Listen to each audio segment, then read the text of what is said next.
প্রিয় ছাত্রছাত্রীরা, আশা করি তোরা সবাই ভালো আছিস। আমরা আজ নতুন চ্যাপ্টার শুরু করব। চ্যাপ্টারটির নাম ক্যালোরিমিতি।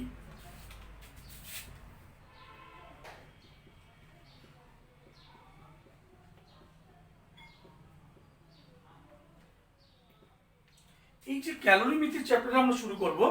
ক্যালোরিমিতি, মিতি শব্দের অর্থ পরিমাপ। ইতিপূর্বে আমরা একটা এমন চ্যাপ্টার করেছি থার্মোমিতি। সেই চ্যাপ্টার কি বলেছিলাম? থার্ম মানে উষ্ণতা, মিতি মানে পরিমাপ। সেই চ্যাপ্টারতে আমরা তাপমাত্রা বা উষ্ণতার পরিমাপ নিয়ে আলোচনা করেছি। তাহলে এখানেও দেখ এটা মিতি এসছে, তার মানে এখানেও কিছু পরিমাপ হবে। কি? ক্যালোরিমিতি চ্যাপ্টার তাপবিজ্ঞানের সেই শাখা যে শাখাতে একটি বস্তু কর্তৃক অপর বস্তুতে সঞ্চালিত তাপের পরিমাপ নিয়ে আলোচনা করা হয়। অর্থাৎ ক্যালোরিমিতি তাপবিজ্ঞানের সেই শাখা যে শাখায় কোনো বস্তু কর্তৃক গৃহীত বা বর্জিত তাপ নিয়ে গৃহীত বা বর্জিত তাপের পরিমাপ নিয়ে আলোচনা করা হয়। অর্থাৎ কোনো বস্তু অপর বস্তুকে কতটা তাপ দিল বা অপর বস্তু থেকে কতটা তাপ নিল তার পরিমাপ করা হয় যে তাপবিজ্ঞানের যে শাখাতে, সেই শাখাটাই হচ্ছে ক্যালোরিমিতি। তাহলে কোনো বস্তু অপর বস্তুকে কতটা তাপ দেবে বা কতটা তাপ নেবে সেটা কি বিষয়ের উপর ডিপেন্ড করে সেটা আগে জেনে নিই। অর্থাৎ বস্তু কর্তৃক গৃহীত বা বর্জিত তাপ, বস্তু কর্তৃক গৃহীত বা বর্জিত তাপ, বর্জিত তাপ তিনটি বিষয়ের উপর নির্ভর করে। এক নম্বর হচ্ছে বস্তুর ভরের উপর নির্ভর করে, দুই নম্বর উষ্ণতার পরিবর্তন তার উপর ডিপেন্ড করে, আর তিন নম্বর হচ্ছে উপাদানের উপর নির্ভর করে। উপাদান, তাহলে বস্তুর ভর, উষ্ণতার পরিবর্তন, বস্তুর ভর, উষ্ণতার পরিবর্তন এবং উপাদানের উপর নির্ভর করে। যেমন একটার সঙ্গে গৃহীত বা বর্জিত তাপ, এই তিনটি বিষয়ের উপর নির্ভর করে। আমরা যখন একটার সঙ্গে আরেকটার কথা বলি, বাকি দুজন কি হয়? স্থির থাকে। কি তাই তো? ধর একজন ব্যক্তির সঙ্গে তিনজন ব্যক্তির পরিচয় হচ্ছে, এই ব্যক্তির সঙ্গে যখন এই ব্যক্তির কথোপকথন হচ্ছে, বাকি দুজন ভদ্রতার খাতিরে নিশ্চয়ই চুপ করে থাকবে, তাই তো নাকি?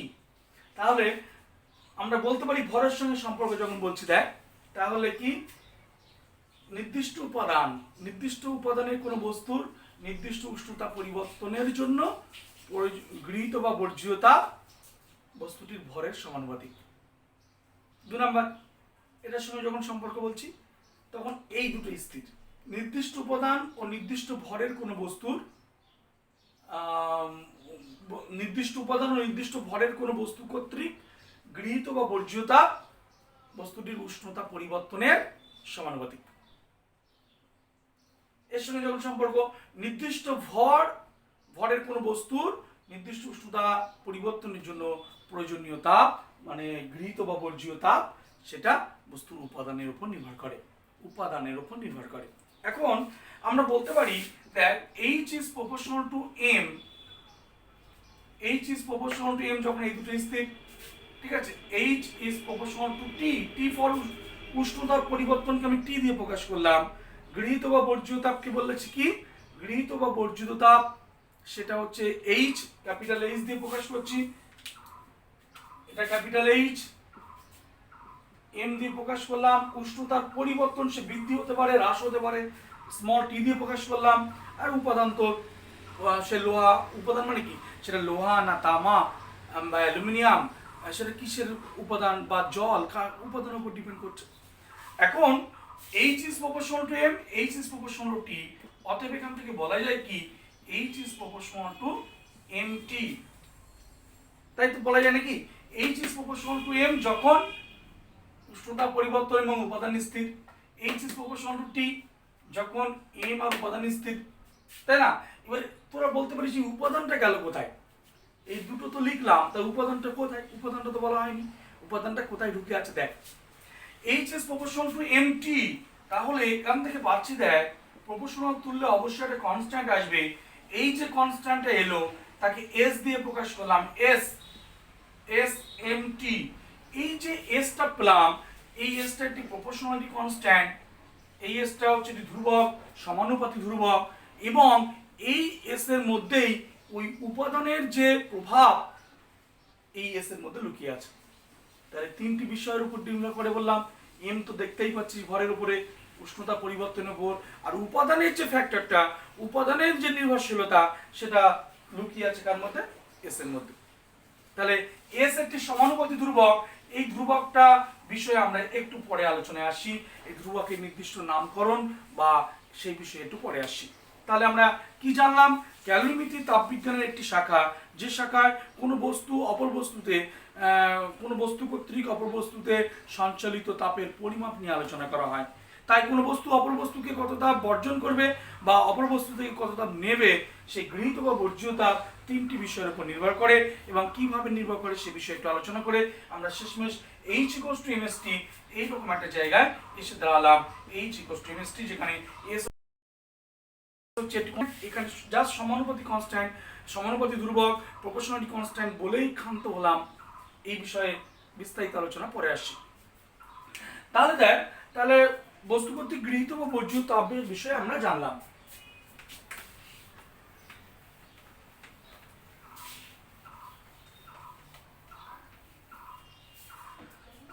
এবার একটু তাপের এককের উপর কথা বলি। তাপের একক,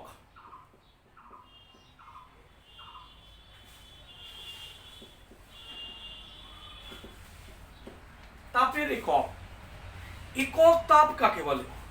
একক তাপ, দেখ একটু আগেই যেটা আমরা পেলাম যে H = mst, যদি m = 1 হয়, t = 1 হয়, h = m, t m = 1, মানে একক ভর, তার একক উষ্ণতা পরিবর্তনের জন্য যে তাপ লাগে সেই তাপটাই হচ্ছে একক তাপ। তাহলে m = 1, t = 1 হলে h = 1। তাহলে একক তাপের ডেফিনেশনটা দেওয়া হয়েছে কিভাবে? দেখ, একক ভরের কোনো বস্তুর একক উষ্ণতা পরিবর্তনের জন্য, আবার বলছি পরিবর্তন মানে বৃদ্ধি হতে পারে, হ্রাস হতে পারে, একক ভরের কোনো বস্তুর একক উষ্ণতা পরিবর্তনের জন্য যদি পরিবর্তনটা বৃদ্ধি হয় তাহলে কি হবে? তাপ গ্রহণ করবে, আর যদি হ্রাস হয় তাহলে কি তাপ বর্জন করবে। তাহলে আমি যদি বলি একক ভরের কোনো বস্তুর একক উষ্ণতা বৃদ্ধির জন্য যতটা তাপের প্রয়োজন, সেই তাপটাই হচ্ছে একক তাপ। একক ভরে কোনো পদার্থের একক উষ্ণতা বৃদ্ধির জন্য যে পরিমাণ তাপের প্রয়োজন তাকে একক তাপ বলে। তাহলে একটা বিষয় খেয়াল কর, তাহলে আমরা এখান থেকে কিন্তু একটা কথা বলতেই পারি যে m এর মান 1 করে দিয়েছে, h এর মান 1, m 1, s * t 1, তাহলে স্বাভাবিকভাবেই s = কত এলো রে? 1। অর্থাৎ একক তাপের ডেফিনেশনটা এমন ভাবে দেওয়া হয়েছে যাতে কিনা s এর মান 1 হয়। একক তাপের ডেফিনেশনটা সেইভাবে যাতে s এর মান 1 করা হয়েছে সেখানে, ঠিক আছে? যাই হোক, আমরা s এর বিষয়ে আবারও বলছি, s এর বিষয়ে আমরা পরে আলোচনা আসছি বিস্তারিত। তাপের সিজিএস পদ্ধতিতে তাপের একক কি? ক্যালোরি। সিজিএস পদ্ধতিতে তাপের একক ক্যালোরি।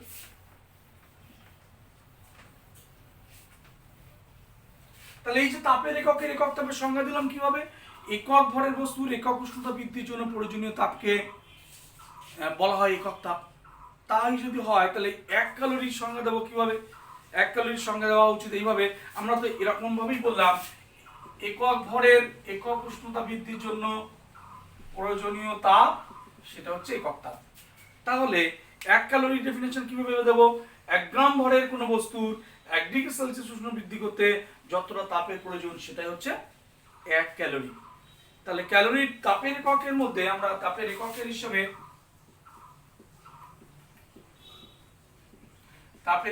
একটা বলতে পারি ক্যালোরি।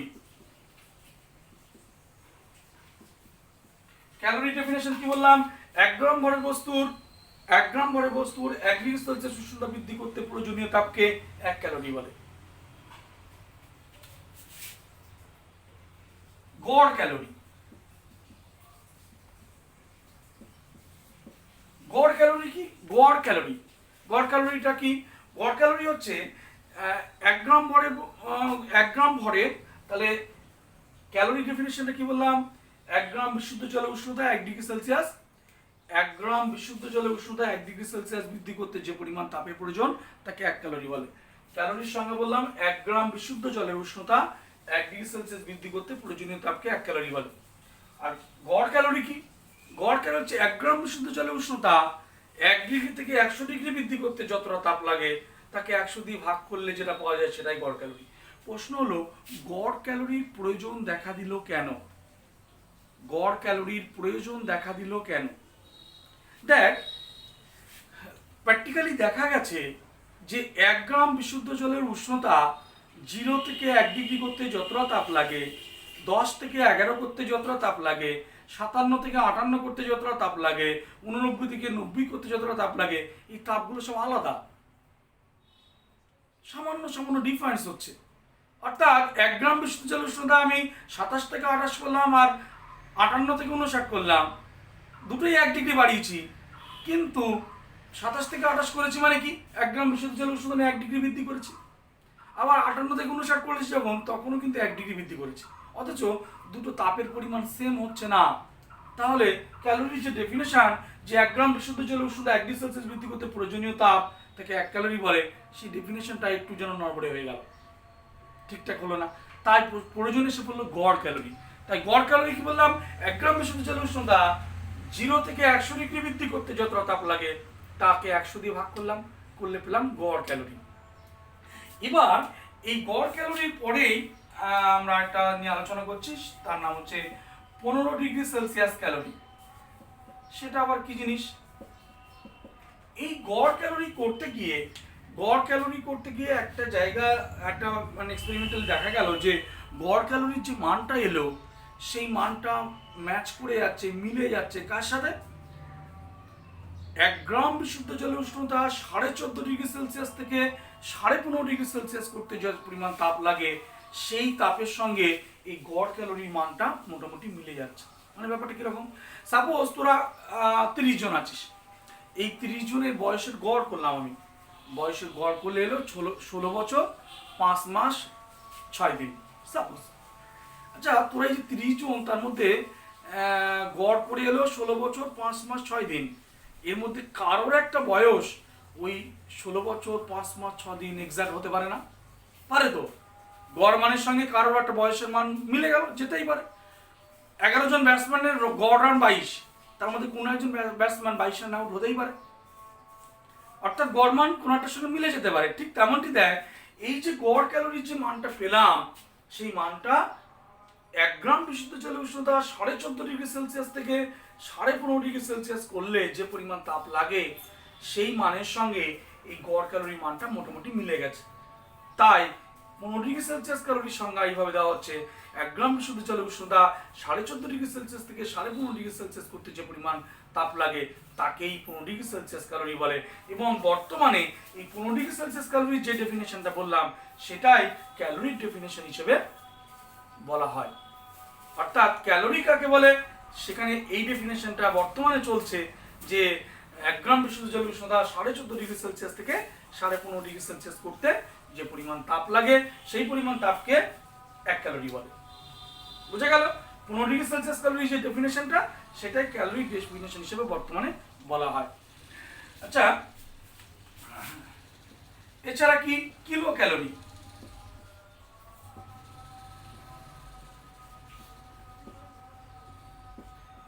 কিলো ক্যালোরি কি? তোরা জানিস কিলো মানে 1000 গুণ বেশি, তাহলে কিলো ক্যালোরি 1 কিলোগ্রাম মানে 1000 গ্রাম। 1 কিলোগ্রাম অর্থাৎ 1000 গ্রাম বিশুদ্ধ জলের উষ্ণতা 14.5 ডিগ্রি সেলসিয়াস থেকে 15.5 ডিগ্রি সেলসিয়াস করতে যে পরিমাণ তাপ লাগে তাকে 1 কিলো ক্যালোরি বলে, কিলো ক্যালোরি বলে। এছাড়া আরো কিছু তাপের একক আছে যেগুলো কম ইউজ হয়, তবু বলে রাখি। সেটা হচ্ছে বিটিও, বিটিও ব্রিটিশ থার্মাল ইউনিট, বিটিও না, BTU, BTU British thermal unit, British thermal unit. এটা এফপিএস পদ্ধতিতে তাপের একটা একক। এফপিএস পদ্ধতিতে তাপের একক হচ্ছে BTU, British thermal unit. FPS পদ্ধতিতে তাপের একক ব্রিটিশ থার্মাল ইউনিট। সেটা কেমন? 1 পাউন্ড, তোমরা জানিস এফপিএস পদ্ধতিতে ভরের একক পাউন্ড। 1 পাউন্ড বিশুদ্ধ জলের উষ্ণতা 1 ডিগ্রি ফারেনহাইট বৃদ্ধি করতে যতটা তাপের প্রয়োজন হয় তাকে 1 বিটিইউ বলে। 1 বিটিইউ বলে। এবং এখানে একটা সম্পর্ক একটু মনে রাখিস, 1 বিটিইউ ইকুয়ালস টু, তাহলে কি বললাম, 1 পাউন্ড, পাউন্ডকে এলভি দিয়ে প্রকাশ করা হয়, এলভি। 1 পাউন্ড বিশুদ্ধ জলের উষ্ণতা 1 ডিগ্রি ফারেনহাইট বৃদ্ধি করতে প্রয়োজনীয় তাপ। এবার 1 পাউন্ড মানে কত গ্রাম জানিস? 453.6 গ্রাম। 453.6 গ্রাম। আর 1 ডিগ্রি ফারেনহাইট মানে কত ডিগ্রি সেলসিয়াস? 5/9 degree Celsius. এটা ক্যালকুলেশন করলে 252 গ্রাম ডিগ্রি সেলসিয়াস। এই গ্রাম ডিগ্রি সেলসিয়াস মানেই তো ক্যালোরি, 252 ক্যালোরি। এটা একটু মনে রাখিস, 1 বিটিইউ মানে 252 ক্যালোরি। এবার দেখ, থার্ম বলে একটা থার্ম বলে আরেকটা ইউনিট আছে প্রচলিত। এটা ব্রিটেনে এখনো প্রচলিত আছে, ওদের রান্না গ্যাসের জ্বালানির দাম নির্ধারিত হয় থার্ম এককে। থার্মটা কি? 1 লক্ষ পাউন্ড বিশুদ্ধ জলের উষ্ণতা 1 ডিগ্রি ফারেনহাইট বৃদ্ধি করতে যতটা তাপ লাগে সেটা 1 থার্ম বলে। কি বললাম? বিটিইউ হচ্ছে 1 পাউন্ড বিশুদ্ধ জলের উষ্ণতা 1 ডিগ্রি ফারেনহাইট বৃদ্ধি করতে প্রয়োজনীয় তাপ হলো বিটিইউ। আর থার্মটা কি বললাম? 1 লক্ষ পাউন্ড বিশুদ্ধ জলের উষ্ণতা 1 ডিগ্রি ফারেনহাইট বৃদ্ধি করতে যে পরিমাণ তাপ লাগে সেটা 1 থার্ম। এছাড়া আরো একটা একক শুনে রাখ, সেলসিয়াস তাপ একক।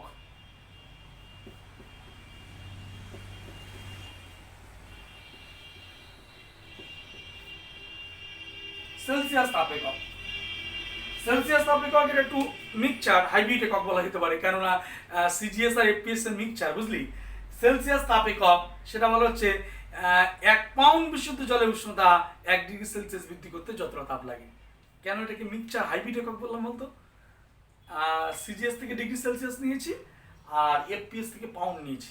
তাহলে 1 পাউন্ড বিশুদ্ধ জলের উষ্ণতা 1 ডিগ্রি সেলসিয়াস বৃদ্ধি করতে যতটা তাপ লাগে সেটা 1 সেলসিয়াস তাপ একক বলা হয়। এগুলো খুব বেশি চলে না, তবু জানিয়ে রাখলাম। আর এটা আরেকটা সর্বশেষে বলি, সেটা কিন্তু লাগবে খুব, সেটা 8 নাম্বার, জুল। এসআই পদ্ধতিতে তাপের একক joule. 1 joule equals to 4.1 calorie equals to 4.2 joule. 1 calorie equals to 4.2 joule, বা 1 joule equals to 1/4.2 calorie। তাহলে 1 calorie equals to 4.2 joule। SI পদ্ধতিতে তাপের একক জুল। যেহেতু এসআই পদ্ধতিতে কিন্তু শক্তির একক জুল এবং তাপ এক প্রকার শক্তি, তাপের এককও কিন্তু জুল বলা হয়। এসআই পদ্ধতিতে তাপের একক জুল। বুঝে গেছে? এসআই পদ্ধতিতে এই যে তাপের একক জুল হলো, তাহলে সম্পর্ক ক্যালোরির সঙ্গে জুলের সম্পর্ক 1 calorie equals to 4.2 joule. 1 calorie equals to 4.2 joule. তাহলে আমরা জেনে নিলাম তাপের অনেকগুলো একক জেনে নিলাম, ক্যালোরি, গড় calorie, 15 degree Celsius calorie, kilo calorie, BTU, therm এবং সেলসিয়াস তাপ একক, অবশেষে জুল। তাপের এককগুলো একটু মনে রাখবে।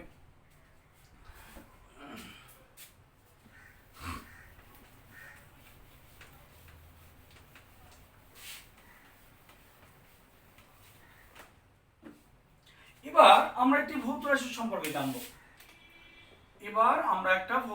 নতুন ভৌত রাশি সম্পর্কে জানবো। তার নাম স্পেসিফিক হিট, আপেক্ষিক তাপ। স্পেসিফিক হিট, আপেক্ষিক তাপ বা স্পেসিফিক হিট ক্যাপাসিটি, মানে আপেক্ষিক তাপগ্রাহিতা।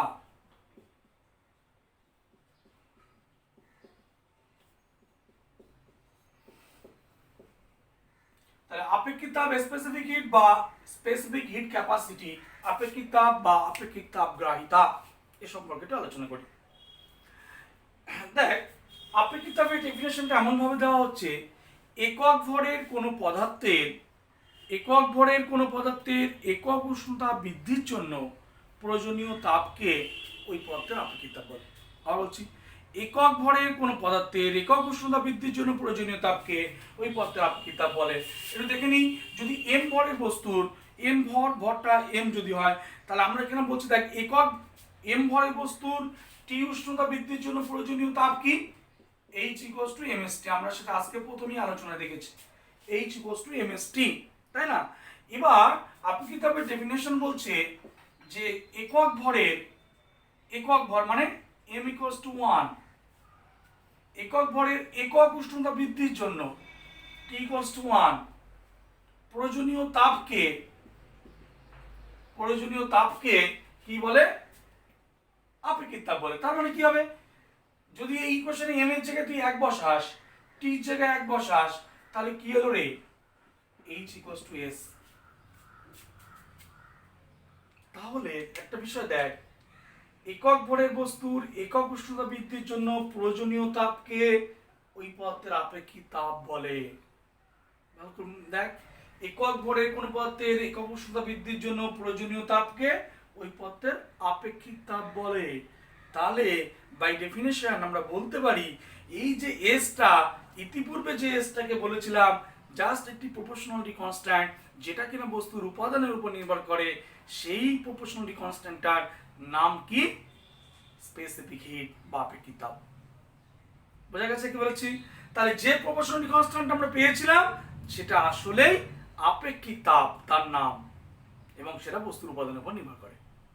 তাহলে একক ভরে কোনো বস্তুর একক উষ্ণতা বৃদ্ধির জন্য প্রয়োজনীয় তাপকে ওই বস্তুর আপেক্ষিক তাপ বলে। তাহলে এস হলো আপেক্ষিক তাপ। বোঝা গেছে? তাহলে আপেক্ষিক তাপ যদি এস ইকুয়ালস টু আপেক্ষিক তাপ হয়, তাহলে আমরা এখান থেকে দেখ S equals to H by MT. তাহলে এস এর একক কি হবে? এস এর একক, আপেক্ষিক তাপের একক কি হবে রে? এইচ এর একক ক্যালোরি সিজিএস এ, ভর হচ্ছে গ্রাম, আর উষ্ণতা ডিগ্রি সেলসিয়াস। তাহলে কি পেলাম বল? Calorie gram inverse degree Celsius inverse. এটা কি? সিজিএস এ। এসআই তে কি পাবো বল? অনুরূপে এসআই তে পাবো joule kilogram inverse kelvin inverse. ঠিক আছে? তাহলে এটা হচ্ছে এসআই সিস্টেম। বুঝা গেছে কি বলেছি? এটা অনেকে এইভাবে লেখা, এভাবে কিন্তু লিখবি না, জুল পার কেজি কেলভিন, এভাবে অনেকে লেখে, এটা ভুল। এটা কিন্তু ভুল। এটা হলে কেমন বোঝাবে জানিস? এটা হলে joule per kg into kelvin, মানে ব্যাপারটা মানে পাল্টে যাবে। মনে হবে এটা মাধ্যমিক লেভেলে অনেক বইতেও লেখা আছে, এটা কিন্তু ভুল। Joule per kg into kelvin এর মনে হচ্ছে। তাহলে এইটাকে একটা ব্র্যাকেট দিতে হবে। ঠিক আছে? দরকার নেই, এটা স্ট্যান্ডার্ড, এটা লিখবি, এইভাবে লিখবি। তাহলে আমরা আপেক্ষিক তাপ, তাহলে আপেক্ষিক তাপের ডেফিনেশন পেলাম, তার একক পেলাম। ঠিক আছে? একক পেলাম। এবার একটা কথা একটু জেনে রাখি, জলের আপেক্ষিক তাপটা মনে রাখবি। জলের আপেক্ষিক তাপটা অঙ্ক করতে কাজে লাগবে, এবং জলের আপেক্ষিক তাপটা মুখস্থ রাখবি। জলের আপেক্ষিক তাপ ইকুয়ালস টু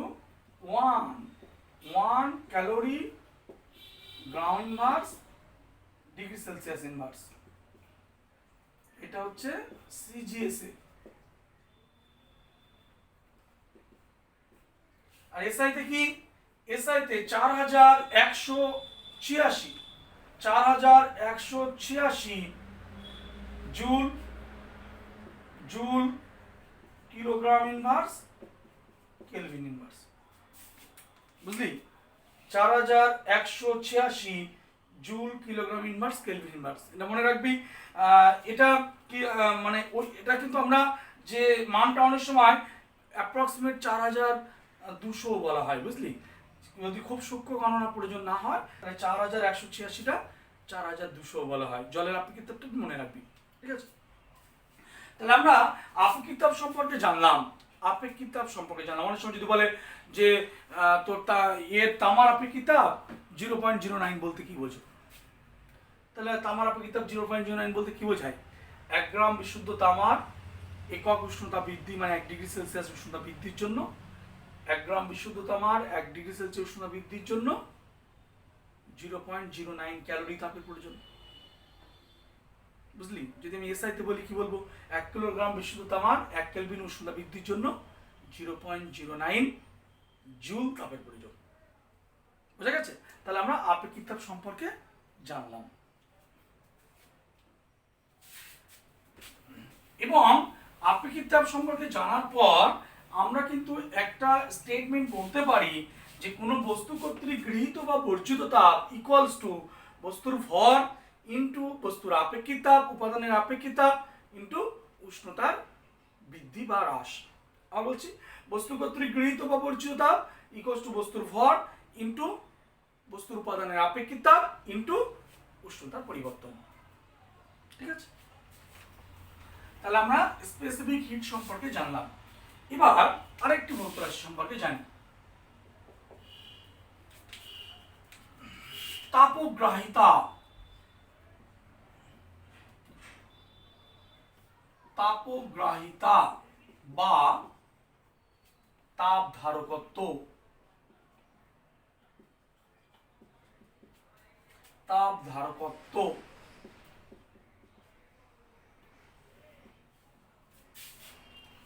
দেখ, তাপগ্রাহিতা বা তাপ ধারকত্ব সে ব্যাপারটা কি? তাপগ্রাহিতা বা তাপ ধারকত্ব সে বিষয়টা কি? আমরা তাপগ্রাহিতা ধারকত্ব মানে যে কত ধারণ করতে পারে তাপ, তার মানে এই রাশিটা নাম শুনে কি বুঝতে পারছি বলতো আইডিয়া, যেটা এমনই একটি ধর্ম যে ধর্ম নির্দেশ করে কোনো বস্তু কতটা তাপ গ্রহণ করতে পারবে বা কতটা তাপ ধারণ করতে পারবে, সেটাকে তাপগ্রাহিতা বা তাপ ধারকত্ব বলে। তাপগ্রাহিতার ডেফিনেশনটা কেমন, যে ওই যে আপেক্ষিক তাপের যে ডেফিনেশনটা ছিল না, ওখান থেকে শুধু একক ভরটা বাদ দিয়ে দেবে। তাহলে কি দাঁড়ালো বলতো, কোনো পদার্থের একক উষ্ণতা বৃদ্ধি, একক ভরটা বাদ দিয়ে দে, আপেক্ষিক তাপের সংজ্ঞা থেকে একক ভরটা বাদ দিয়ে দে, দিলে কি হবে, কোনো পদার্থের একক উষ্ণতা বৃদ্ধির জন্য প্রয়োজনীয় তাপকে ওই পদার্থের আপেক্ষিক তাপ বলে। আবার বলছি, কোনো পদার্থের একক উষ্ণতা বৃদ্ধির জন্য প্রয়োজনীয় তাপকে ওই পদার্থের আপেক্ষিক তাপ বলে। তাহলে বিষয়টা খেয়াল কর, H equals to mst।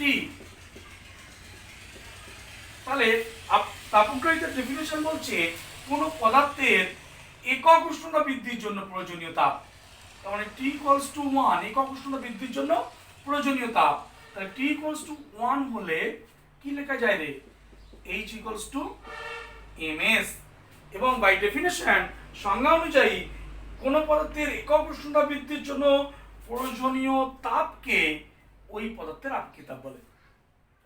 বললাম আপেক্ষিক তাপ না, তাপগ্রাহিতা বলে। তাহলে তাপগ্রাহিতার সংজ্ঞাটা কি আরেকবার বলছি, যে কোনো পদার্থের একক উষ্ণতা বৃদ্ধির জন্য প্রয়োজনীয় তাপকে ওই পদার্থের তাপগ্রাহিতা বলে। তাহলে বাই ডেফিনেশন আমরা বলতে পারি তাপগ্রাহিতার সংজ্ঞা অনুযায়ী যে কোনো পদার্থের একক উষ্ণতা বৃদ্ধির জন্য প্রয়োজনীয় তাপকে ওই পদার্থের তাপগ্রাহিতা বলে। কোনো পদার্থের একক উষ্ণতা বৃদ্ধির জন্য প্রয়োজনীয় তাপ তাকেই তাপগ্রাহিতা বলে। তাহলে সংজ্ঞা অনুযায়ী বলতে পারি তাপগ্রাহিতা ইকুয়ালস টু কি, ms। m মানে বস্তুর ভর ইনটু s হচ্ছে বস্তুর উপাদানের আপেক্ষিক তাপ।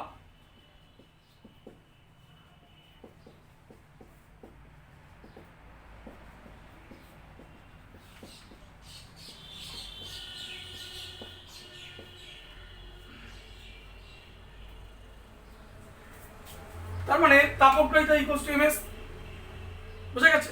এখন দেখ তাহলে আমরা দেখলাম যে T ইকুয়ালস টু যদি 1 হয়, অর্থাৎ কোনো পদার্থের একক উষ্ণতা বৃদ্ধির জন্য প্রয়োজনীয় তাপকে তাপগ্রাহিতা বলে, তাহলে এই প্রয়োজনীয় তাপটাই হচ্ছে তাপগ্রাহিতা। তাহলে ms হচ্ছে তাপগ্রাহিতা। তাহলে তাপগ্রাহিতা হচ্ছে বস্তুর ভর ইনটু বস্তুর উপাদানের আপেক্ষিক তাপ। বুঝা গেছে? তাহলে এবার দেখ, তাহলে এটা যদি তাপগ্রাহিতা হয়, তাহলে আমরা এখান থেকে একটা কথা বলতে পারি যে T equals to 1 হলে ms তো আপেক্ষিক তাপ, এই ms টা তো তাপগ্রাহিতা হলো। তাহলে এখান থেকে বলতে পারি আমরা, দেখ ms equals to h by t। এই যে ms টাই হচ্ছে তাপগ্রাহিতা, এই তাপগ্রাহিতা মানে বস্তু ভর ইনটু উপাদানের আপেক্ষিক তাপ। তাহলে ms টা যদি তাপগ্রাহিতা হয়, তাহলে তাপগ্রাহিতা ms equals to h by t। তাহলে এটাই হচ্ছে তাপগ্রাহিতা। তাহলে তাপগ্রাহিতার একক কি হবে, তাপগ্রাহিতার একক,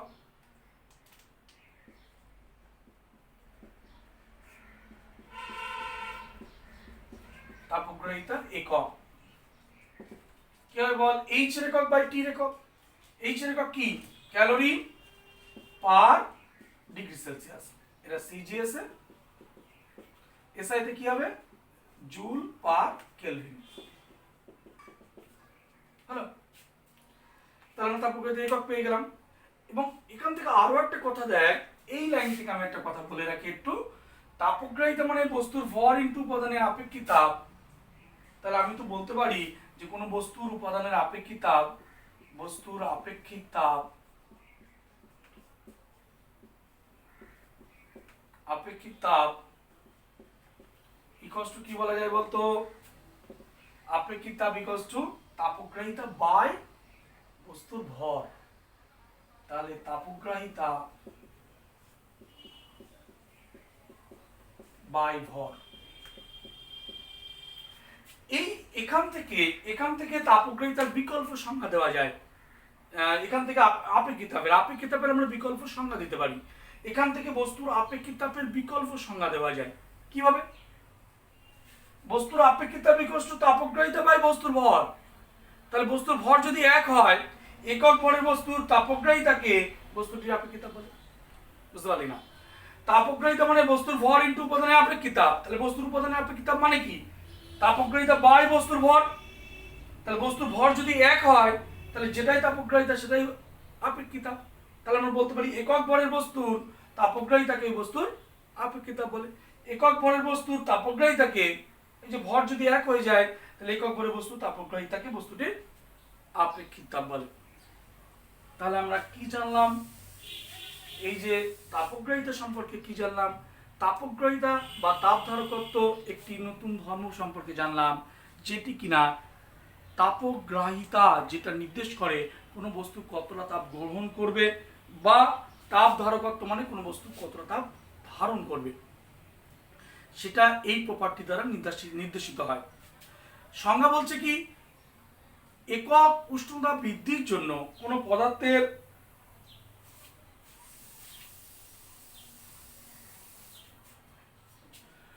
পদার্থের একক উষ্ণতা বৃদ্ধির জন্য প্রয়োজনীয় তাপকে ওই পদার্থের আপেক্ষিক তাপ বলে। তাহলে H ইকুয়ালস টু mst আমরা জানি, কোন পদার্থের একক উষ্ণতা বৃদ্ধির জন্য প্রয়োজনীয় তাপকে আপেক্ষিক তাপ বলে, তাপগ্রাহিতা বলে। তাহলে তাপগ্রাহিতার ডেফিনেশন বলছে কোন পদার্থের একক উষ্ণতা বৃদ্ধির জন্য প্রয়োজনীয় তাপকে পদার্থটির তাপগ্রাহিতা বলে। তাহলে তাপগ্রাহিতা বা তাপ ধারকত্ব একটি প্রপার্টি যেটি নির্দেশ করে ওই বস্তুটি কত তাপ গ্রহণ করবে বা কত তাপ ধারণ করবে।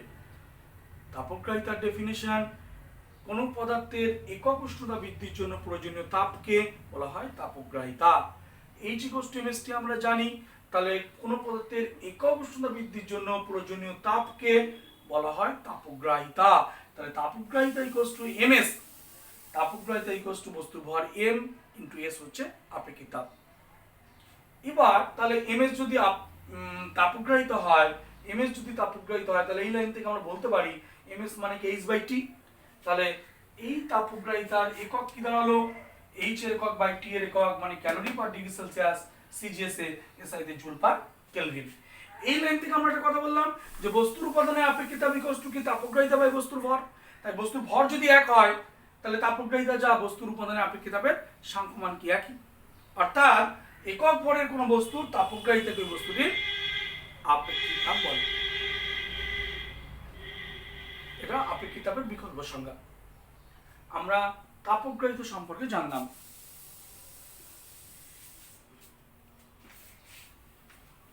এবার আরেকটি ভৌত ধর্ম, আরেকটি প্রপার্টি সম্পর্কে জানবো আমরা, আরেকটি রাশি সম্পর্কে জানবো। সেই রাশিটা হলো জল সম। কি বললাম? জল সম।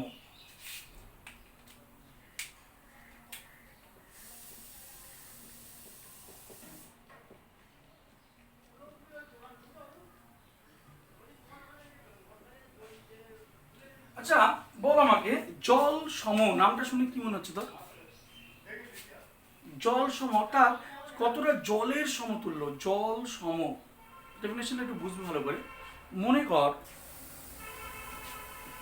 তোদের একজনের বাড়ি, মনে কর তোদের একজনের বাড়িতে কাঁঠাল আছে, তোরা আর এক বন্ধুর বাড়িতে তাদের আম গাছ আছে কিন্তু কাঁঠাল গাছ নেই। এবার সেই বন্ধুর বাড়িতে আম গাছ আছে কাঁঠাল গাছ নেই, আর তোর বাড়িতে কাঁঠাল গাছ আছে আম গাছ নেই। তোর বন্ধুটি একটা আম নিয়ে এসে বলছে, এই নাও একটা আম নাও, আমাকে একটা কাঁঠাল দাও। একটা আম নাও, আমাকে একটা কাঁঠাল দাও। তুই দিবি? এই একটা আম নিয়ে একটা কাঁঠাল দেওয়া যায়? একটা আমের মূল্য, একটা কাঁঠালের মূল্য। তাহলে আমরা তখন স্বাভাবিক দৃষ্টিকোণ বলি এটা একটা হাস্যকর ব্যাপার, একটা আম দিয়ে একটা কাঁঠাল নিচ্ছে, হয় কখনো? তাহলে ব্যাপারটা বোঝ হচ্ছে না কেন? আমরা বিচার করি কীভাবে, একটা কাঁঠালের মূল্য কত, সেই মূল্যে কতগুলো আম হয় দেখি। সাপোজ 15টা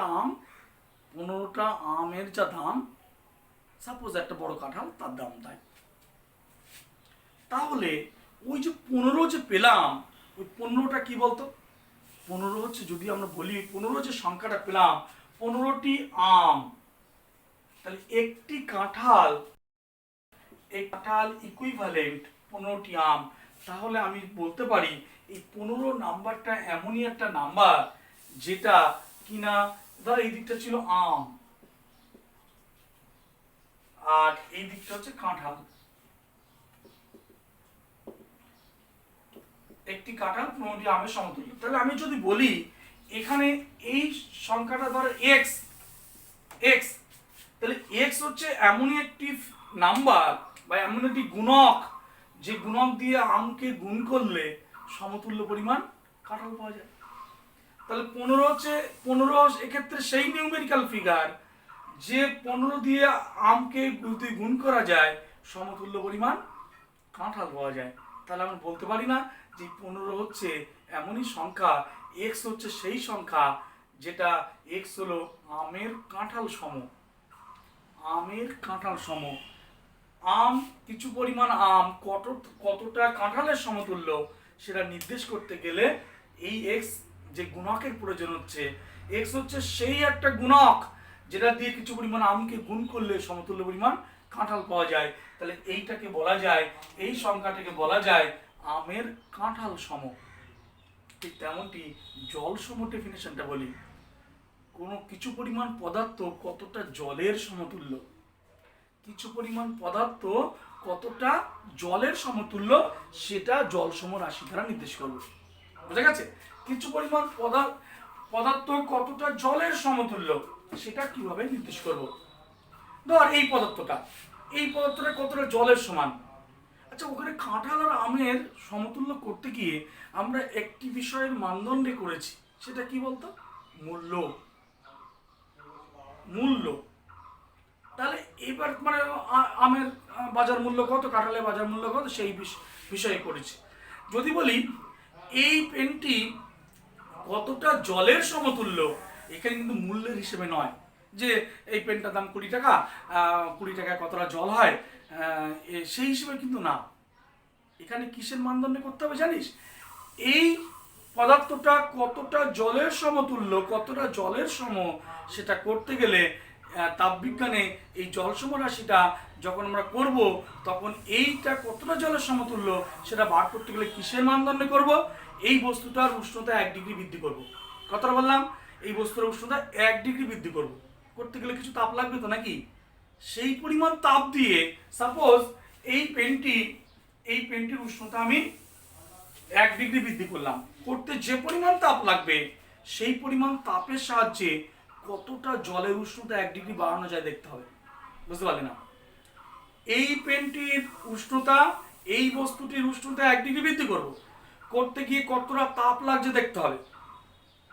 সেই তাপের সাহায্যে, সাপোজ 100 ক্যালোরি তাপ লাগছে, সাপোজ সেই 100 ক্যালোরি তাপ দিয়ে কতটা ভরের জলের উষ্ণতা 1 ডিগ্রি বৃদ্ধি করা যায় দেখতে হবে। যদি ভাবি যে 100 ক্যালোরি তাপের একে 1 ডিগ্রি সেলসিয়াস উষ্ণতা বৃদ্ধি করতে 100 ক্যালোরি তাপ লেগেছে, সেই 100 ক্যালোরি তাপের সাহায্যে 5 গ্রাম জলের উষ্ণতা 1 ডিগ্রি বাড়ানো যায়।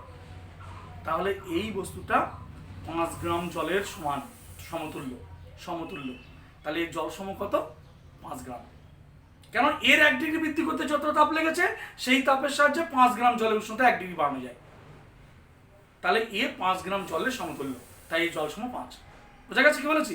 তাহলে ধর এই একটা বস্তু, এই বস্তুর উষ্ণতা যদি টি ডিগ্রি বৃদ্ধি করি, সাপোজ এই বস্তুটার ভর হচ্ছে m, এর যদি উষ্ণতা টি ডিগ্রি বৃদ্ধি করা হয়, প্রয়োজনীয় তাপ কত?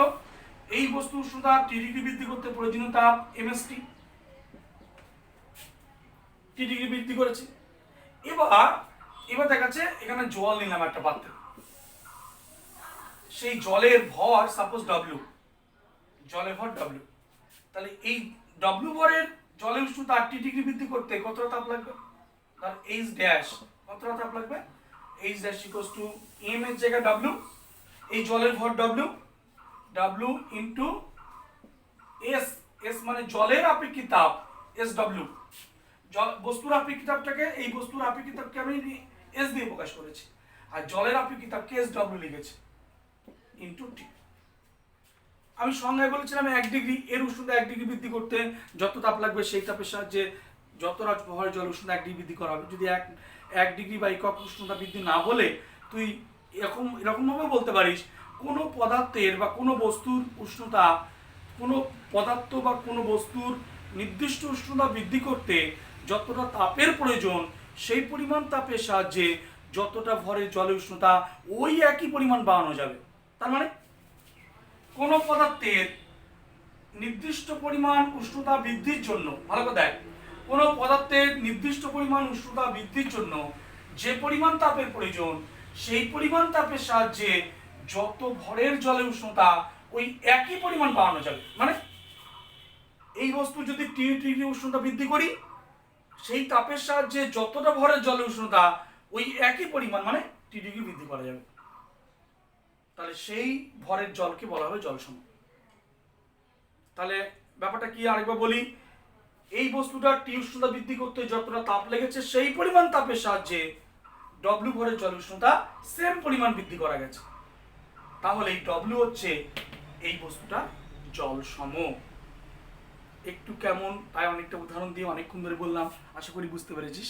তাহলে এই বস্তুটা টি উষ্ণতা বৃদ্ধির জন্য যতটা তাপ লাগে সেই পরিমাণ তাপের সাহায্যে যতটা ভরের জল উষ্ণতা সেম পরিমাণ বৃদ্ধি করা যায়।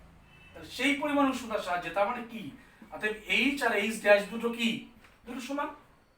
যতটা তাপ লেগেছিল টি উষ্ণতা বৃদ্ধি করতে সেই পরিমাণ তাপের সাহায্যে যত ভরের জল উষ্ণতা টি উষ্ণতা বৃদ্ধি করা গেছে। তাহলে এইচ আর এইচ ড্যাশ দুটো সমান। তাহলে আমরা বলতে পারি এমএসটি ইকুয়ালস টু কি রে, ডব্লিউ এসডব্লিউ, এসডব্লিউ মানে জলের আপেক্ষিক তাপ, হ্যাঁ, ইনটু টি। তাহলে এখানে দুপাশে, এখান থেকে ডব্লিউ ইকুয়ালস টু কি পাবো বল, দুপাশ থেকে টি কেটে গেছে, এমএস বাই এসডব্লিউ। এই ডব্লিউটাই হচ্ছে জল সম, এই ডব্লিউটা হচ্ছে এই বস্তুর জল সম, এই বস্তুটা জল সম হচ্ছে ডব্লিউ।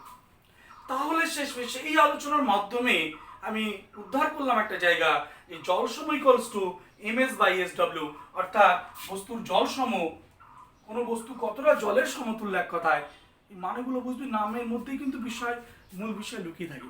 নামের মধ্যেই, কোনো কিছু নামকরণের মধ্যেই কিন্তু মূল বিষয় লুকিয়ে থাকে।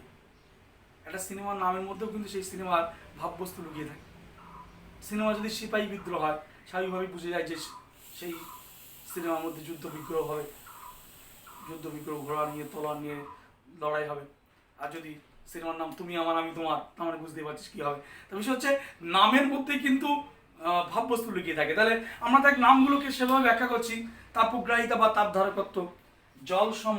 তাহলে কোনো বস্তু কতটা জলের সমতুল্য, তাহলে এই বস্তুটা ডব্লিউ ভরের জলের সমতুল্য। তাহলে ডব্লিউ হচ্ছে এই বস্তুর জল সম। তাহলে বস্তুর জল সম ইকুয়ালস টু কি বলা যায়, জল সম equals to MS by SW, MS by SW. তাহলে জল সমকে যে ডব্লিউ দিয়ে প্রকাশ করি,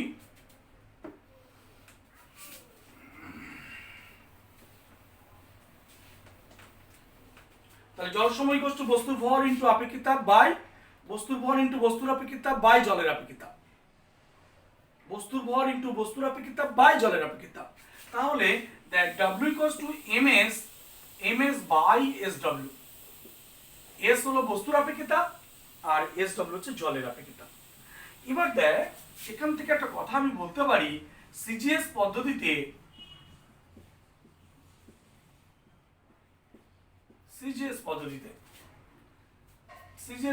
কি হবে? W equals to ms। কেন সিজিএস পদ্ধতি যেহেতু সিজিএস পদ্ধতিতে SW মান কত? 1 না? SW মানে জলের আপেক্ষিক তাপ 1, ওই যে গ্রাম এত কি calorie gram inverse degree Celsius inverse. CGS পদ্ধতিতে জলের আপেক্ষিক তাপ 1 বলেছি। আবার যদি এসআই তে হয়, এসআই পদ্ধতিতে W equals to ms by 4186 বা নিয়ার অ্যাবাউট 4200। কেন? যেহেতু এসআই তে SW মান 4186 joule kilogram inverse kelvin inverse. একটা বিষয় এখানে লক্ষণীয় যে তাপগ্রাহিতা মানেও ms, জল সম মানেও ms এলো কোন পদ্ধতিতে? সিজিএস পদ্ধতিতে আমরা জানি তাপগ্রাহিতা মানে তো ms বটেই, আর সিজিএস পদ্ধতিতে জল সমর মানেও তাপগ্রাহিতা ইকুয়াল টু ms ছিল, আবার সিজিএস পদ্ধতিতে জল সমর মানও ms এলো। তাহলে এটা তো বলা যায় যে সিজিএস পদ্ধতিতে তাপগ্রাহিতা এবং জল সময়ের সাংখ্যমান সমান। সাংখ্যমান সমান বললাম কেন? তাপগ্রাহিতা মানে ms, জল সম মানেও ms, তাহলে দুটো একই। সাংখ্যমান সমান বললাম কেন? তাপগ্রাহিতার একক আর জল সময়ের একক তো একই না। তাপগ্রাহিতার একক আলাদা, জল সময়ের একক আলাদা, কিন্তু মানটা সমান, সাংখ্যমান সমান। বুঝলে কি বলেছি? তাহলে সিজিএস পদ্ধতিতে তাপগ্রাহিতা মানে ms, জল সম মানেও ms, তাই দুটোর মান সমান, একক আলাদা। কিন্তু এসআইতে তাপগ্রাহিতা ইকুয়াল টু ms, কিন্তু জল সম মানে কিন্তু ms হলো না, ms বাই 4186 বা 4200। বুঝা গেছে কি বলেছে? তাই তাপগ্রাহিতা জল সম পার্থক্য বললে তাপগ্রাহিতা বলতে কিছু পরিমাণ তাপকে বোঝায়, জল সম বলতে কিছু পরিমাণ জলকে বোঝায়। সিজিএস পদ্ধতিতে তাপগ্রাহিতা জল সমের সাংখ্যমান সমান, ঠিক আছে? এসআই পদ্ধতিতে কিন্তু তাপগ্রাহিতা জল আর জল সমের সাংখ্যমান সমান না। একক, জল সমের একক কি? গ্রাম। এই যে আপেক্ষিক তাপ একক কেটে যাবে না? জলের আপেক্ষিক তাপ, বস্তুর আপেক্ষিক তাপ একক কেটে যাবে, কেটে গিয়ে শুধু m মানে ভরের একক। তাহলে গ্রাম হচ্ছে সিজিএস পদ্ধতিতে আর কিলোগ্রাম এসআই পদ্ধতিতে। তাহলে আমরা জল সম সম্পর্কে জানলাম আপেক্ষিক তাপ সম্পর্কে জানলাম, তাপগ্রাহিতা বা তাপ ধারকত্ব সম্পর্কে জানলাম, জল সম সম্পর্কে।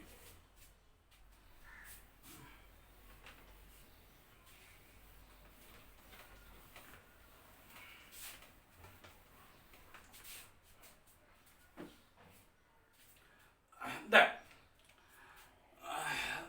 আমরা এবার ক্যালোরিমিতির মূলনীতি সম্পর্কে বলি। ক্যালোরিমিতির মূলনীতি।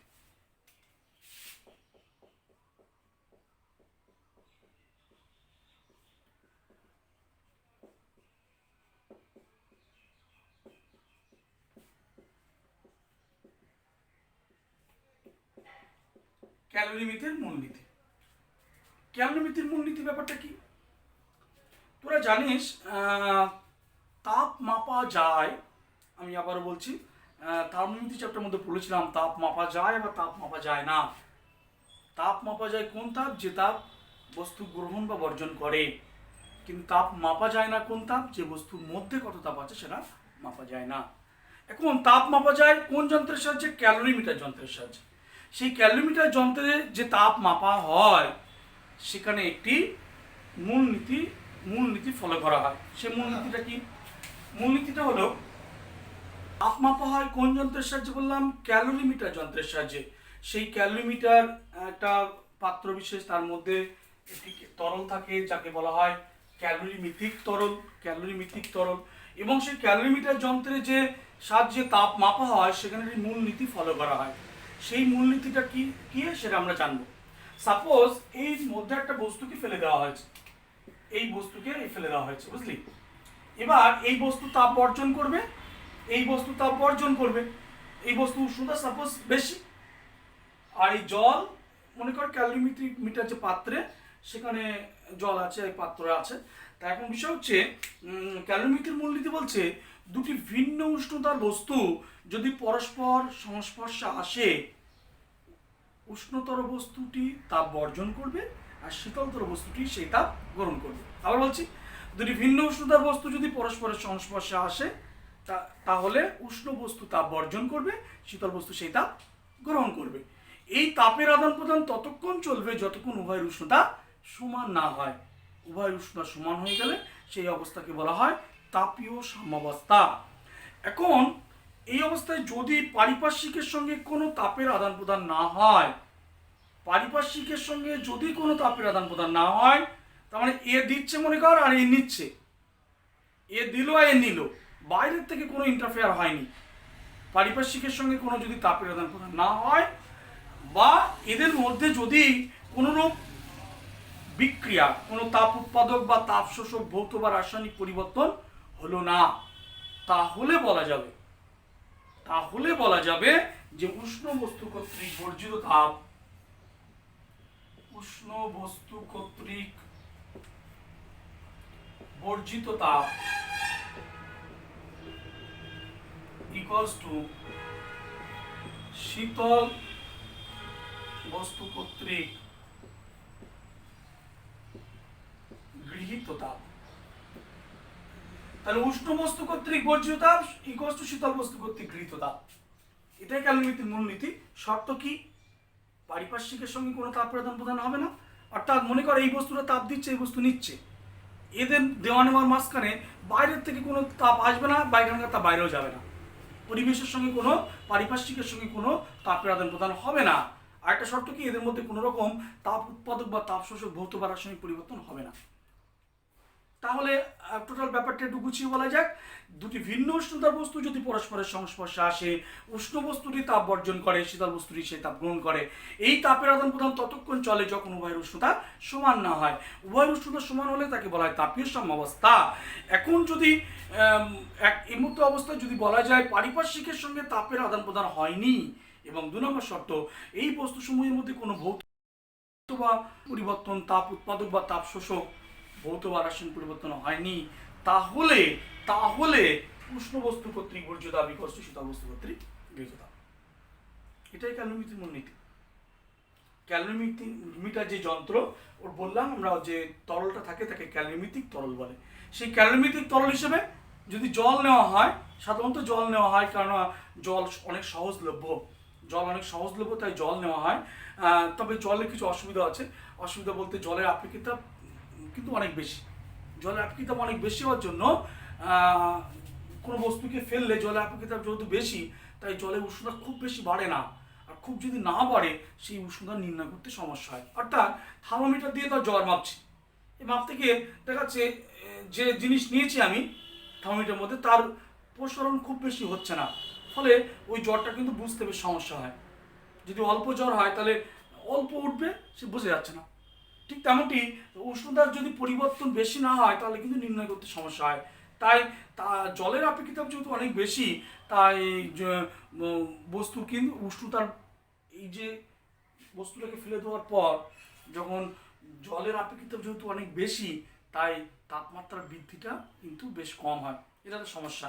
আর একটা সমস্যা কি, জলের স্ফুটনাঙ্ক মাত্র 100°C, ফলে অত্যন্ত উষ্ণ কোনো পদার্থকে যদি ফেলি তাহলে দেখা যাচ্ছে একসময় জল ফুটতেও শুরু করলো, আর জল যদি ফোটা শুরু করে তাহলে এইসব সূত্র কিছু চলবে না। প্রসঙ্গত কথাটা বলে রাখি, আমরা এই চ্যাপ্টারে H=mst পেলাম, গৃহীত বা বর্জিত তাপ, এটা কিন্তু অবস্থার পরিবর্তনে প্রযোজ্য না। অর্থাৎ বস্তু যদি অবস্থার পরিবর্তন না হয় তাহলে এই সূত্র প্রযোজ্য।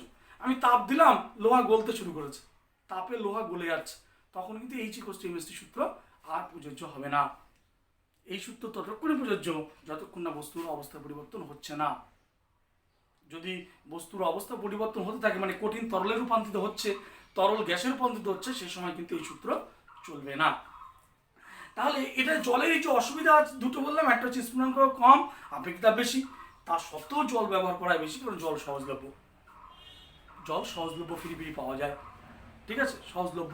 যাই হোক, এখন এখন জলের বদলে যদি তেল নেওয়া যায়, তেলের আপেক্ষিকতাপ জলের থেকে কিন্তু বেশ কম, আবার তেলের স্ফুটনাঙ্ক জলের থেকে বেশি, সেটা সুবিধা হয়েছে বটে, কিন্তু তেলের আবার অসুবিধা হচ্ছে একটা, সেটা হচ্ছে তেলের কিন্তু নির্দিষ্ট আপেক্ষিকতাপ পাওয়া যায় না।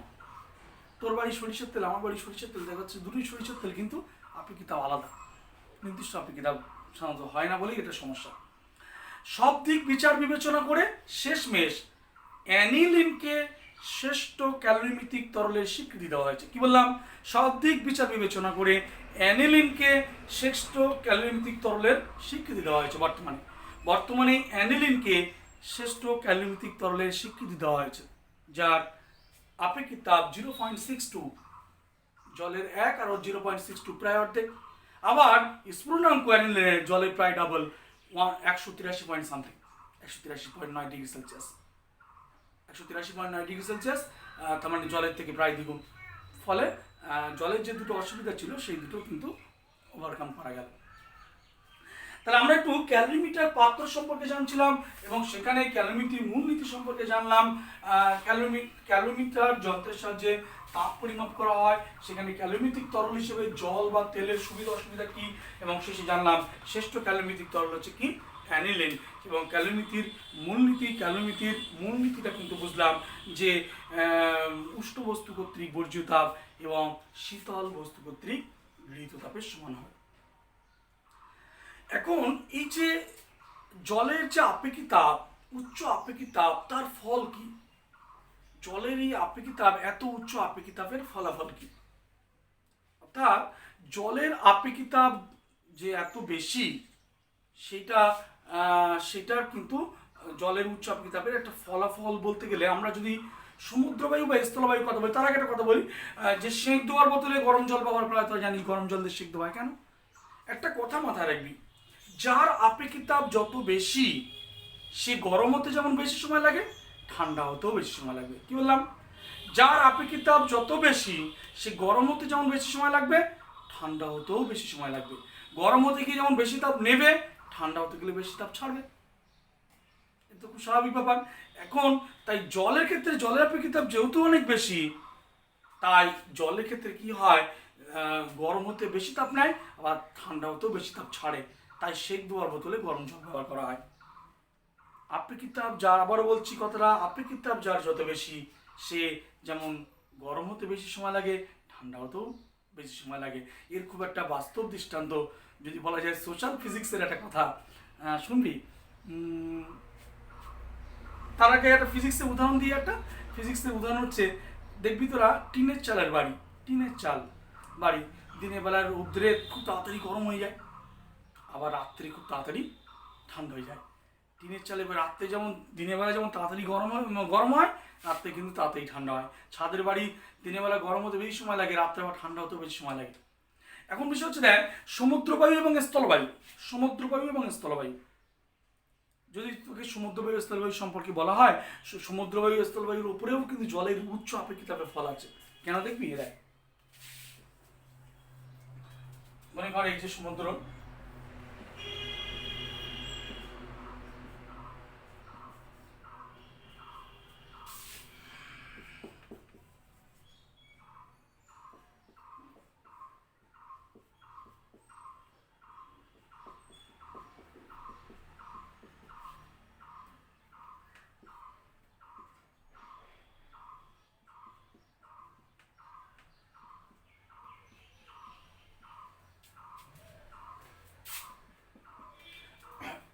দেখ, যদি সমুদ্রবায়ুর কথা বলি আমি, দিনের বেলা সূর্যের আলোয়, যদি কোনো ভূগোলে তো সমুদ্রবায়ু স্থলবায়ু পড়েছিস, ভূগোলের কোনো স্টুডেন্ট বা ভূগোলের কোনো টিচার কোথা দিয়ে শুরু করে বলতো? আনসার কোথা দিয়ে শুরু করে? যে দিনের বেলায় স্থলভাগ জলভাগ অপেক্ষা তাড়াতাড়ি গরম হয়, ফলে স্থলভাগ সংলগ্ন বায়ু গরম এবং হালকা হয়ে উপরে উঠে যায়, ফলে স্থলভাগে একটা শূন্যতার সৃষ্টি হয়। সেই শূন্যতা পূরণ করতে গিয়ে সমুদ্রের ওপর থেকে বায়ু স্থলভাগের থেকে বায়ু চলে আসে, সমুদ্র থেকে আসে বলে নাম হয়েছে সমুদ্র বায়ু। তাহলে কি দিনের বেলায় স্থলভাগ জলভাগ অপেক্ষা তাড়াতাড়ি গরম হয়, তাহলে স্থলভাগের সামান্য বায়ু গরম হালকা হয়ে উপরে যায়, সেই শূন্যস্থান পূরণ করতে সমুদ্র থেকে অপেক্ষিত ভারী বায়ু সেই জায়গায় পূরণ করতে চলে আসে, এটাই সমুদ্র বায়ু। কিন্তু ফিজিক্সের স্টুডেন্ট কি ওখান দিয়ে শুরু করবে? তাহলে ফিজিক্সের কি মর্যাদা থাকে কিছু? একটু ফিজিক্স তো ভূগোলের থেকে একটু বেশি ব্যাখ্যা দিতে না পারলে তার মর্যাদায় কি থাকলো, তাই না? তাহলে ফিজিক্সের ব্যাখ্যাটা কি? ফিজিক্স আরো একটা সেন্টেন্স আগের থেকে শুরু করবে, আরো এক কদম আগের থেকে শুরু করবে। কোথায়? যে দিনের বেলা স্থলভাগ জলভাগ অপেক্ষা তাড়াতাড়ি গরম হয়, এটা বলবে না, তার আগে একটা বাক্য বলবে, যেহেতু স্থলভাগের আপেক্ষিক তাপ জলভাগের থেকে কম, স্থলভাগের আপেক্ষিক তাপ জলভাগের থেকে কম, তাই দিনের বেলায় স্থলভাগ জলভাগের থেকে তাড়াতাড়ি গরম হয়। বুঝা গেছে? এবার রাত্রি, দিন যখন রাত হয়ে যায়, এই সূর্য তখন চাঁদ হয়ে যায়, তাই এই চাঁদের আলোয় তখন এবার বলছি রাত্রেবেলায় ভূপৃষ্ঠ তাপ বর্জন করছে, জল তাপ বর্জন করছে। এবার যেহেতু স্থলভাগের আপেক্ষিক তাপ জলভাগ অপেক্ষা কম, তাই স্থলভাগ তাড়াতাড়ি ঠান্ডা হয়ে যায়, ফলে জলভাগ তখনও কিন্তু গরম, ফলে এখানকার বায়ু গরম বায়ু হালকা হয়ে উপরে উঠে যায় এবং অপেক্ষিত ঠান্ডা বায়ু তখন এদিকে ধাবিত হয়। চুল তখন এদিকে যাবে, চুলটা হচ্ছে ইন্ডিকেটর কোন দিক দিয়ে হাওয়া হচ্ছে বোঝা যাচ্ছে, তাই তখন এই দিক দিয়ে স্থলভাগ থেকে আসে বলে এর নাম হচ্ছে স্থলবায়ু। তাহলে বল আমাকে, সমুদ্রবায়ু বা স্থলবায়ু সৃষ্টির পেছনে গোড়ায় দায়ী কে? জলের উচ্চ আপেক্ষিক তাপ। এই সমুদ্র সংলগ্ন অঞ্চলে জলবায়ু যে নাতিশীতোষ্ণ হয়েছে, তার পিছনে বড় দায়ী হচ্ছে কে? জলের আপেক্ষিক তাপ বেশি, জলের উচ্চ আপেক্ষিক তাপ। সৃষ্টিকর্তা জলটাকে বেশি স্পেশালি বানিয়েছে, বুঝলি? তোরা দেখেছিস তরলের চ্যাপ্টার পড়ানোর সময় বলেছি যে ব্যতিক্রান্ত প্রসারণ, তার জন্য জলচর প্রাণীরা শীত প্রধান দেশে বরফের নিচেও বেঁচে থাকতে পারে। আবার দেখ জলের উচ্চ আপেক্ষিক তাপের ফলে সমুদ্রবায়ু স্থলবায়ু সৃষ্টি হচ্ছে, তাহলে জলটাকে একদম স্পেশালি সৃষ্টিকর্তা বানিয়েছে। আবার জল না হলে এই সৃষ্টি জগৎ, তারা জল ছাড়া অচল, জলের অপর নাম জীবন। যাই হোক, তাহলে কি বললাম, জলের আপেক্ষিক তাপ উচ্চ হওয়ার জন্য সমুদ্রবায়ু স্থলবায়ু কিন্তু সৃষ্টি হয়েছে।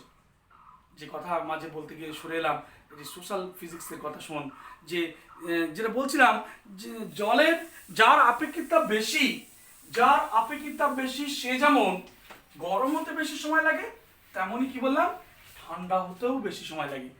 যার আপেক্ষিক তাপ বেশি তার গরম হতে যেমন বেশি সময় লাগে, ঠান্ডা হতেও বেশি সময় লাগে। এটা একটা চরম বাস্তব দৃষ্টান্ত সোশ্যাল ফিজিক্সের কথা।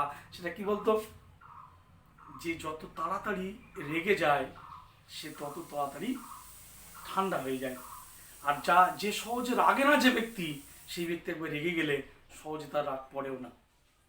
যার আপেক্ষিক তাপ বেশি সে গরম হতে বেশি সময় লাগে, ঠান্ডা হতে বেশি সময় লাগে। যে সহজে রাগতে বেশি সময় লাগে তার রাগ নামতেও বেশি সময় লাগে। যার আপেক্ষিক তাপ কম সে তাড়াতাড়ি গরম হয়, তাড়াতাড়ি ঠান্ডা হয়।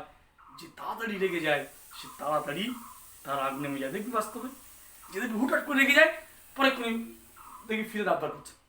আর যে ঠান্ডা স্বভাবের মানুষ সহজে রাগে না, সে একবার রাগলে কিন্তু সহজে থামেও না। আমার কলসু হাই স্কুলে পড়েছি আমি, আমার স্কুলে একজন স্যার আছেন সুবল স্যার, উনি রিটায়ার করেছেন। স্যার বছরে এক ভীষণ মজার স্যার, ইংলিশ গ্রামার পড়াতেন। অ্যাকচুয়ালি উনি কমার্সের স্যার, তা ইংলিশ খুব ভালো গ্রামার পড়াতেন, খুব মজা করে, সবসময় হাসি খুশি। কিন্তু স্যার এই বছরে একবার থেকে দুবার রেগে যান। আর যেদিন যে ক্লাসে রাখবেন মোটামুটি A to Z সবাইকে, কটা যে ছড়ি ভাঙবে এটা ঠিক নেই। স্টাফ রুমে খবর হয়ে যাবে সুবলবাবু আজ রেগে গেছে, স্যারেরা এসে হস্তক্ষেপ করে সেই রাগ অনেক পরে তাই নামবে।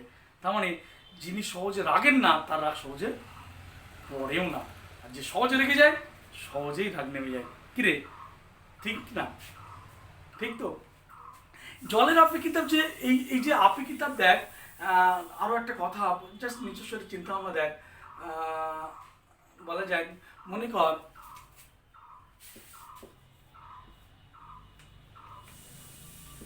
একটা গৃহস্থ বাড়ি, ঠিক আছে, এবার সেই বাড়িতে আর পাশে একজনের টিনের চালের বাড়ি, বুঝলি? এবার টিনের চালের বাড়ি, এখন দিনের বেলা সৃষ্টিকর্তার বিচার কত সুষ্ঠু দেখ। দিনের বেলা টিন তাড়াতাড়ি গরম হয়ে গেছে, এই বাড়ির লোকটা দেখাচ্ছে গাছতলায় বিছানা করে শুয়ে আছে। এই বাড়ির লোকটা টিনের চাল দুবেলা থাকতে পারছে না, এত গরম হয়ে গেছে। তখন যে পাকা বাড়ি পাশে ছাদ দেওয়া বাড়ি, সেই ব্যক্তি ফ্যান চালিয়ে মোটামুটি ঘরে শুয়ে আছে। রাত্রেবেলা রাত্রেবেলা সৃষ্টিকর্তার বিচার কত সুষ্ঠু বিচার দেখ, তিনি বৈষম্য করেন না। কোথায় দেখ, রাত্রে টিনের চাল তাড়াতাড়ি ঠান্ডা হয়ে গেছে, তখন এই ছাদ তাপ ছাড়ছে, ফলে ছাদের বাড়ির ঘরের মধ্যে অসুস্থ হচ্ছে, গরম, ফ্যানের হাওয়ার জন্য গরম লাগছে। তা তখন রাত্রে দেখাচ্ছে 9টা-10টায় এই বাড়ির লোকজন দিব্যি বাড়িতে ঘুমিয়ে পড়েছে, আর এই পাকা বাড়ির লোকটা রাত্রে আর ঘরে থাকতে না পারে গাছতলায় এসে বসে আছে। বুঝতে পারলি সৃষ্টিকর্তার সুষ্ঠু বিচার। তাপে কিতাব বেশি টিনের চাল দিনের বেলা তাড়াতাড়ি গরম হয়ে গেছে, রাত্রে আবার তাড়াতাড়ি ঠান্ডা হয়ে গেছে, আর দিনের বেলা গরম হতে বেশি সময় লেগেছে, রাত্রে আবার ঠান্ডা হতেও বেশি সময় লেগেছে। আর তাহলে আফটার অল কি বললাম, আপনি কিতাব যার বেশি তার গরম হতে বেশি সময় লাগে, ঠান্ডা হতে বেশি সময় লাগে, আর যার কম তার গরম হতে যেমন কম সময় লাগে, ঠান্ডা হতেও কম সময় লাগে। যে ব্যক্তির রাগ বেশি, সহজে রেগে যায়, যে সে সহজেই থেমে যায়, আর যার রাগতে সময় লাগে বেশি, তার রাগ নামতেও বেশি সময় লাগে। আশা করি ব্যাপারটা বুঝতে পেরেছিস। আমাদের ক্যালোরিমিতি চ্যাপ্টার শেষ। এই চ্যাপ্টার পুরোটা পড়ে ফেলবি, পুরোটাই পড়ে নিবি। আশা করি বুঝতে পেরেছিস। ভালো থাকিস।